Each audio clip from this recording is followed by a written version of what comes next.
London, 1726. Imagine a candlelit chamber where the world's most esteemed doctors gather, not around a surgical marvel, but around a woman who claims to have given birth to rabbits, not once, not twice, but over and over. What happens when science, scandal, and spectacle collide? Welcome to one of the strangest medical hoaxes in history, the curious case of Mary Toft, the woman from Godalming. In the early 18th century, a woman named Mary Toft felt the lacerations of London tongues as sharply as anyone of her generation. Her bizarre, sad story began 50 miles southwest of the city, in the market town of Godalming, where she lived with her husband and their 3 young children. Mary, depicted by sources at the time as a short, stocky woman of sullen temper, was illiterate and impoverished. Her husband had a trade as a clothier, but was apparently not particularly skilled at it. Work was sparse. The Tofts' lives were usually drab when they weren't difficult. The birth of a legend. In the summer of 1726, Mary became pregnant. However, her pregnancy was marred by complications. In early August, she reportedly expelled several pieces of flesh, one as large as her arm. A placental abnormality could have caused this. On September 27th, Mary went into labor. Her neighbor was called and watched as she produced several animal parts. These specimens were shown to her mother and mother-in-law, Anne Toft, a local midwife. Anne sent the flesh to John Howard, a Guildford-based surgeon with 30 years of experience. Initially skeptical, Howard visited Mary and witnessed her delivering a rabbit's torso. He documented the event and shared his findings with prominent physicians, and King George I, the king's surgeon, Nathaniel St. Andre, examined Mary and concluded that the rabbit parts were genuine.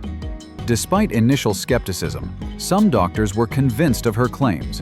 However, suspicions grew when a porter was caught smuggling a rabbit into her room, leading to the revelation that Toft had been inserting animal parts into her body to simulate childbirth. The hoax unraveled.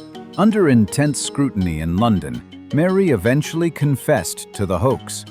She admitted that, after a miscarriage, she had inserted animal parts into her body to simulate childbirth. Her accomplices included her mother-in-law and a traveling woman who taught her the method. Mary was arrested and imprisoned in Bridewell Prison for several months before being released without charge. The scandal damaged the reputations of several physicians and led to public ridicule. Satirist William Hogarth mocked the affair in his engraving Cuniculi, depicting the gullible doctors surrounding Toft. Printed in the early days of newspapers, the story became a national sensation, although some publications were skeptical. The Norwich Gazette, viewing the affair simply as female gossip. Rabbit stew and jugged hare disappeared from the dinner table.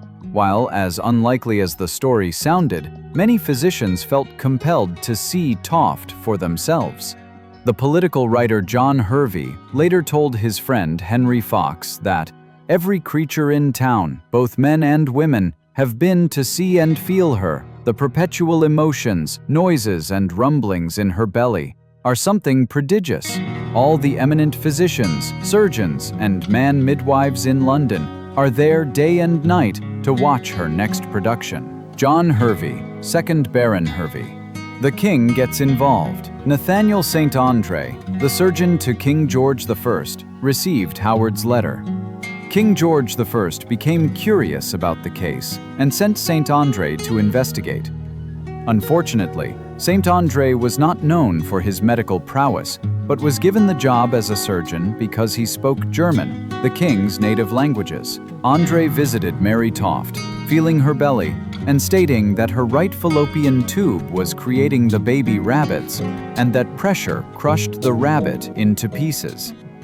St. Andre later believed that his diagnosis was correct when he helped Toft deliver a rabbit's head with some body parts of a cat, her 15th non-human baby.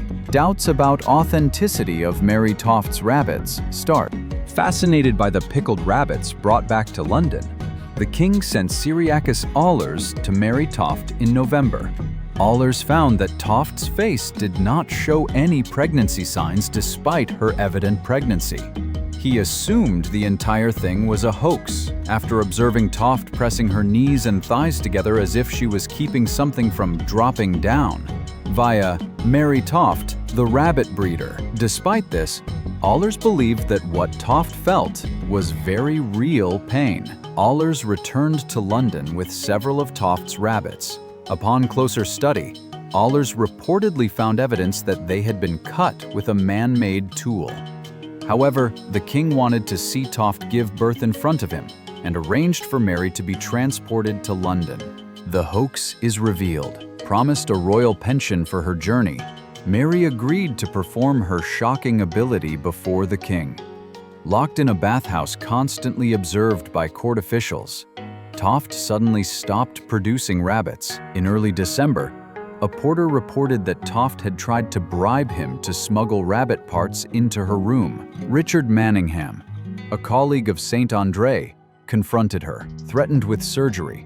Toft broke down and confessed the hoax on December 4. Thomas Onslow, 2nd Baron Onslow, launched his own investigation. He discovered that Joshua Toft, Mary's husband, had been buying young rabbits for weeks. Porter Thomas Howard confessed to helping smuggle a rabbit in, at the request of Toft's sister-in-law, Margaret. "I told my sister of my having sent for a rabbit, and I desired her to give it to the porter to be carried away, which my sister did, saying she would not have it known for £1,000. Valid Toft." St. Andre later documented the affair in his pamphlet, A Short Narrative of an Extraordinary Delivery of Rabbits, 1727.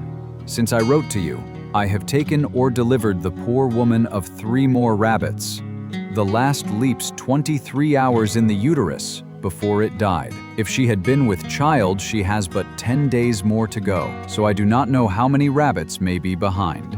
Aftermath and legacy. The Toft affair had a lasting impact on public trust in the medical profession. It highlighted the susceptibility of science to spectacle and gullibility. On January 7, 1727, John Howard and Mary Toft appeared before the bench. In total, Howard was fined £800, which is about £150,000 in today's money. He returned to Surrey and continued practicing medicine until his death in 1755. Crowds mobbed Tothill Fields Bridewell for months, hoping to glimpse Mary Toft. While imprisoned, her portrait was drawn by John Laguerre. She was discharged on April 8, 1727, as no specific charge could be leveled.